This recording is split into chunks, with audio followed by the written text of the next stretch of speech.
warahmatullahi wabarakatuh. Perkenalkan, nama saya Andi Sahda Valensi, nomor stambuk 04020180513. Kali ini saya akan menjawab 5 pertanyaan dari mata kuliah Cybercrime kelas C3. Yang pertama, apa yang dimaksud dengan yurisdiksi? Kata yurisdiksi dalam bahasa Indonesia berasal dari bahasa Inggris, yaitu jurisdiction.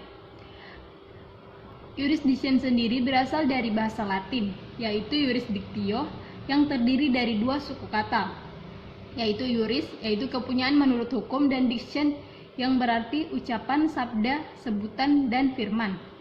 Dari penjelasan tersebut, kita dapat menarik pengertian dari penjelasan tersebut 4 pengertian, yaitu keputusan seperti yang ditentukan hukum, hak menurut hukum, kekuasaan menurut hukum, dan kewenangan menurut hukum.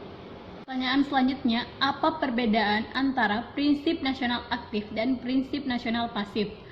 Prinsip nasional aktif adalah negara dapat memberlakukan yurisdiksi nasionalnya terhadap warga negaranya yang melakukan tindak pidana sekalipun tindak pidana itu dilakukan dalam yurisdiksi negara lain.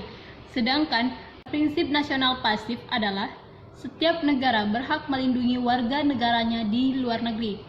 Dan apabila negara teritorial di mana setiap tindak pidana itu terjadi tidak menghukum orang yang mengakibatkan kerugian tersebut, maka negara asal korban berwenang menghukum tindak pidana itu.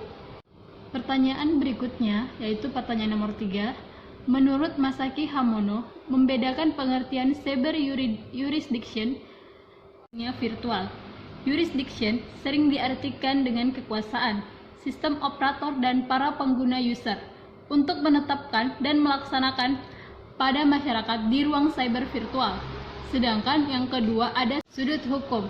Cyber jurisdiction adalah kekuasaan fisik pemerintah dan kewenangan mengadili terhadap pengguna internet atau terhadap aktivitas mereka di ruang cyber. Pertanyaan berikutnya, yaitu pertanyaan nomor 4. Apa yang dimaksud dengan teori perbuatan material, teori alat yang digunakan, dan teori akibat? Yang pertama, ada teori perbuatan material.